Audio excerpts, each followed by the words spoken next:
سورۃ البقرہ کی آیت نمبر 44۔ الحمدللہ وکفی وسلام علی عبادہ الذین اصطفی، خصوصا علی سید الرسل وخاتم الانبیاء وعلی آلہ واصحابہ الاتقیاء۔ اما بعد فاعوذ باللہ من الشیطان الرجیم، بسم اللہ الرحمن الرحیم۔ اتأمرون الناس بالبر وتنسون انفسکم وانتم تتلون الکتاب افلا تعقلون، واستعینوا بالصبر والصلاة وَإِنَّهَا لَكَبِيرَةٌ إِلَّا عَلَى الْخَاشِعِينَ الَّذِينَ يَظُنُّونَ أَنَّهُمْ مُلَاقُو رَبِّهِمْ وَأَنَّهُمْ إِلَيْهِ رَاجِعُونَ۔ أَتَأْمُرُونَ النَّاسَ بِالْبِرِّ، کیا تم حکم کرتے ہو لوگوں کو نیکی کا، وَتَنْسَوْنَ أَنفُسَكُمْ، اور اپنے آپ کو بھول جاتے ہو، وَأَنْتُمْ تَتْلُونَ الْكِتَابَ، جبکہ تم کتاب بھی پڑھتے ہو، أَفَلَا تَعْقِلُونَ، کیوں نہیں تم عقل کرتے، وَاسْتَعِينُوا بِالصَّبْرِ وَالصَّلَاةِ، اور مدد حاصل کرو صبر کے ساتھ اور نماز کے ساتھ، وَإِنَّهَا لَكَبِيرَةٌ، اور یقیناً یہ نماز بڑی بوجھل ہے، إِلَّا عَلَى الْخَاشِعِينَ، مگر ان کے لیے نہیں جن کے دلوں میں خشوع ہے، الَّذِينَ يَظُنُّونَ، وہ لوگ جو یقین رکھتے ہیں، انہم ملاقو ربہم، کہ بے شک وہ اپنے رب سے ملنے والے ہیں، وانہم الیہ راجعون، اور جو اس بات کا یقین رکھتے ہیں کہ بے شک وہ اسی اللہ کی طرف لوٹ کر جانے والے۔ ان آیات مبارکہ میں اللہ رب العالمین نے بنی اسرائیل کو ہی مخاطب کرتے ہوئے ان کی ایک کبھی اور بری حرکت پر ان کو متنبہ کیا کہ دوسروں کو نیکی کا حکم کرتے ہو اور خود اپنے آپ کو بھول جاتے ہو، خود نیکی نہیں کرتے، حالانکہ تم کتاب بھی پڑھتے ہو، تورات بھی پڑھتے ہو، یعنی پڑھے لکھے ہو، پھر بھی تمہاری یہ حالت ہے، کیوں تمہیں عقل نہیں آتی؟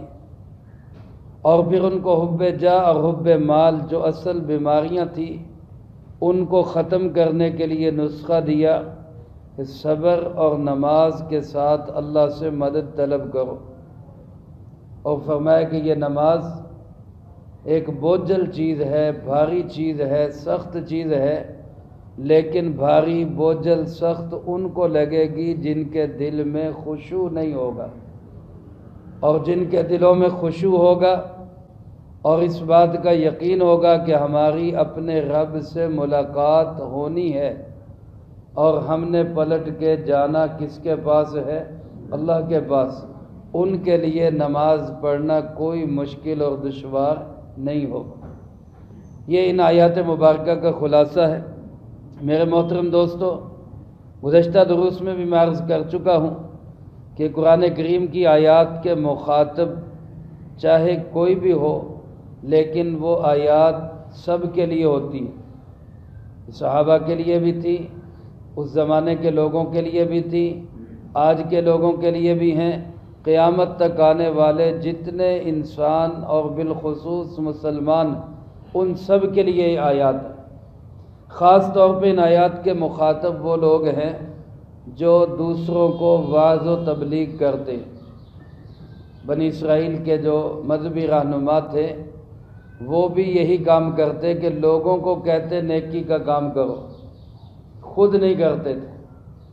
حضرت عبداللہ ابن عباس رضی اللہ تعالیٰ عنہ فرماتے کہ ان مذہبی رہنماؤں کے کچھ رشتہ دار مسلمان ہو گئے، یہودی رشتہ دار تھے، وہ اسلام لے آئے، جناب محمد کریم صلی اللہ علیہ وسلم کی صحابیت انہوں نے قبول کر لی، ایمان قبول کر لیا، تو اب یہ ان کو مشورہ دیتے ہیں، یہ مذہبی رہنما اپنے ان رشتہ داروں کو مشورہ دیتے ہیں کہ تم نے جو دین اپنایا ہے نا حضرت محمد صلی اللہ علیہ وسلم کا دین، یہ صحیح دین ہے، اسی دین پہ رہنا، اس کو چھوڑنا نہیں، ہماری کتابوں کے مطابق بھی یہی سچا اور آخری دین ہے۔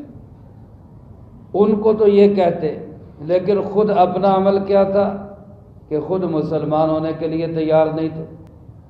اس پہ اللہ پاک نے یہ آیت نازل فرمائی، اَتَأْمُرُونَ النَّاسَ بِالْبِرِّ، لوگوں کو نیکی کا حکم دیتے ہو، وَتَنْسَوْنَ أَنفُسَكُمْ، خود اپنے آپ کو بھول جاتے ہو، خود عمل نہیں کرتے، جبکہ تم کتاب کی تلاوت یعنی تورات بھی پڑھتے ہو، اہل علم ہو، تمہیں پتہ ہے کہ حق کیا ہے، صحیح کیا ہے، غلط کیا ہے، پھر تم ایسا کیوں کر رہے؟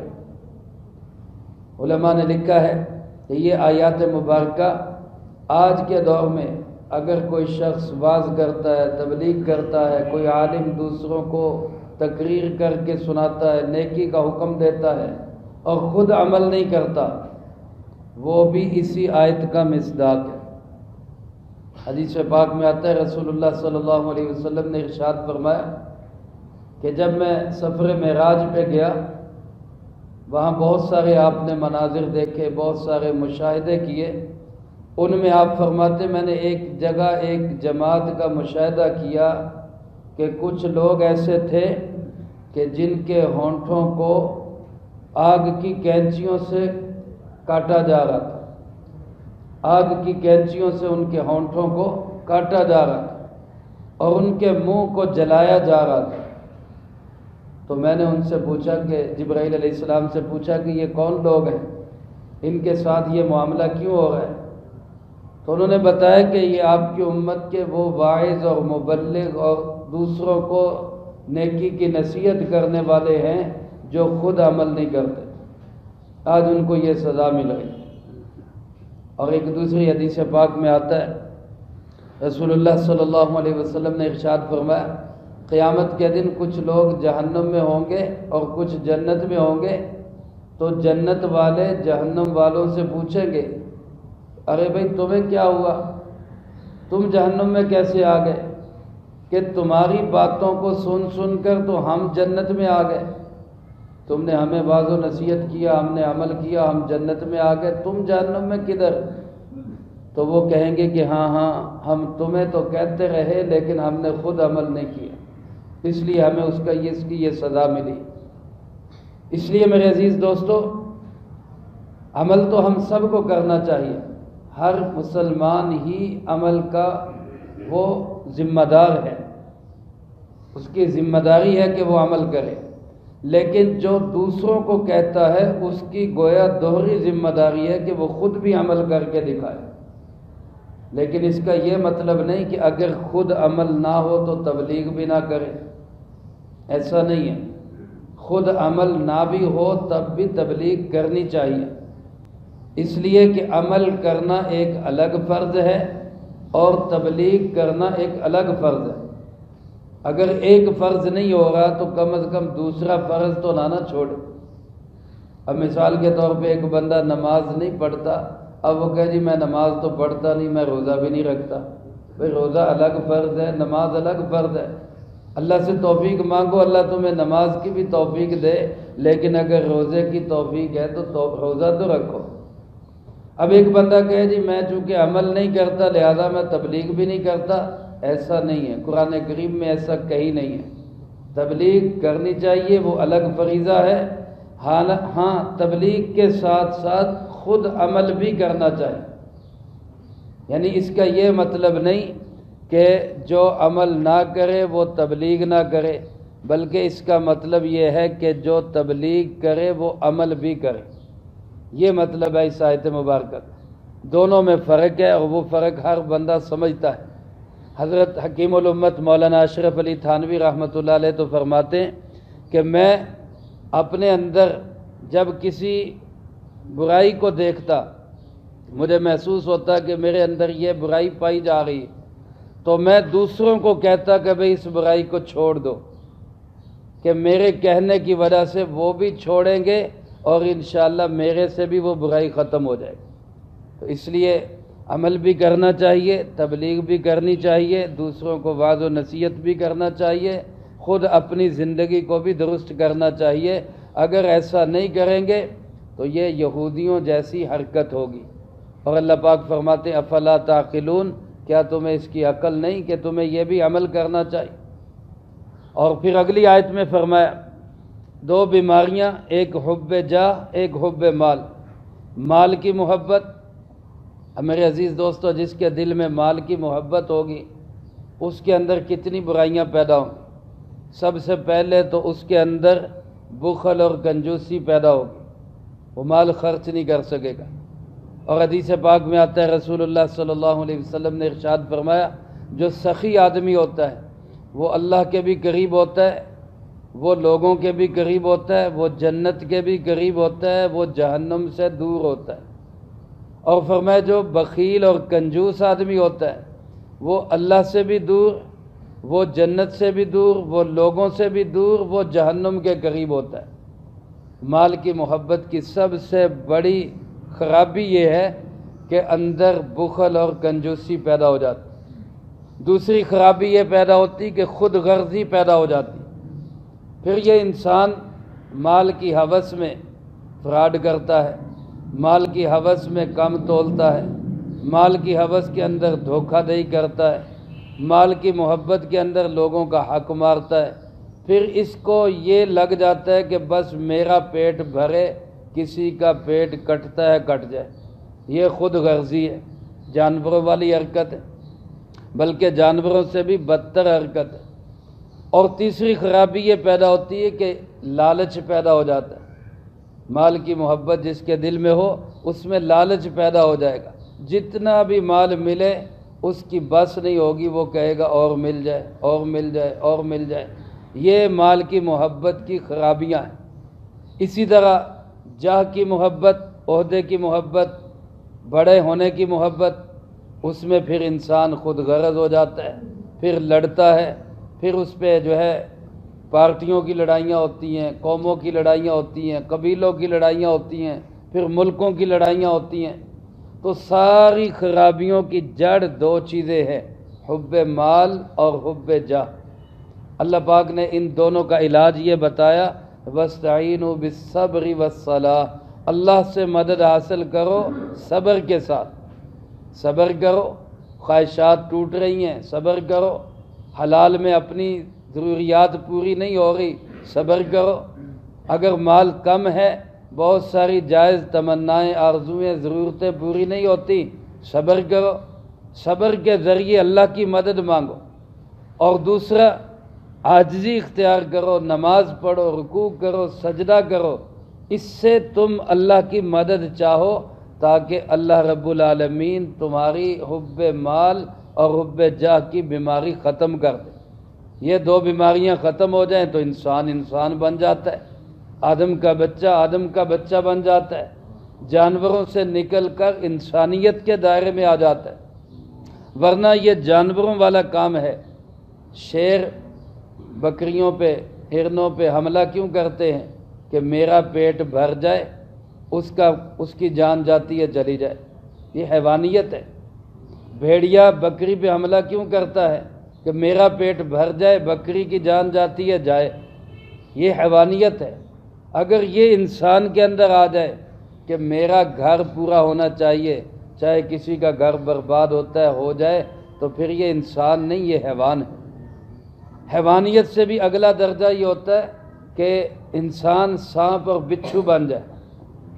سانپ کسی کو ڈستا ہے تو سانپ کا پیٹ نہیں بھرتا، بچھو کسی کو ڈستا ہے تو اس سے اس کا پیٹ نہیں بھرتا، وہ ڈستے کیوں ہیں؟ صرف اگلے کو نقصان پہنچانے کے۔ پھر انسان انسانیت سے درندگی اور درندگی سے حشرات اور زہریلے سانپوں اور بچھوؤں جیسا بن جاتا ہے کہ یہ کہتا ہے کہ میرا کچھ بنے نہ بنے، اگلے کا نقصان ہو جائے۔ ایسا انسان انسان نہیں، انسان کی شکل میں سانپ اور بچھو ہے۔ انسان وہ ہے جو دوسروں کی خیر خواہی، احساس، محبت اور اپنے دل کے اندر دوسروں کا احساس رکھتا ہے، یہ ہے انسان۔ تو اللہ پاک فرماتے ہیں ایسا انسان بننے کے لیے حب جاہ، حب مال ختم کرو، اور وہ ختم ہوگی کس سے؟ صبر اور نماز کے ساتھ۔ اور فرمایا یہ نماز بھاری چیز ہے لیکن خاشعین کے لیے کوئی بھاری نہیں۔ خاشعین کون لوگ ہیں؟ اس کی وضاحت انشاءاللہ میں اگلے درس میں کروں گا۔ اللہ پاک سے دعا ہے اللہ مجھے آپ کو سب کو صبر اور نماز کی توفیق نصیب فرمائے، جو کہا سنا اس کو زندگی میں لا کے دوسروں تک پہنچانے کی توفیق عطا فرمائے۔ اللہم انت السلام ومنک السلام، تبارکت ربنا وتعالیت یا ذا الجلال والاکرام۔ اللہم اعنا علی ذکرک وشکرک وحسن عبادتک۔ اللہم احسن عاقبتنا فی الامور کلہا وأجرنا من خزي الدنيا وعذاب الآخرة. اللهم باقية كباقية الوليد. اللهم استر عوراتنا وآمن روعاتنا.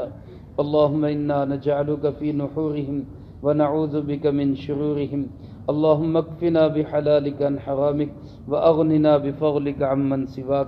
اللهم اكفنا كل مهم من حيث شئت ومن أين شئت. رب اغفر وارحم وأنت خير الراحمين.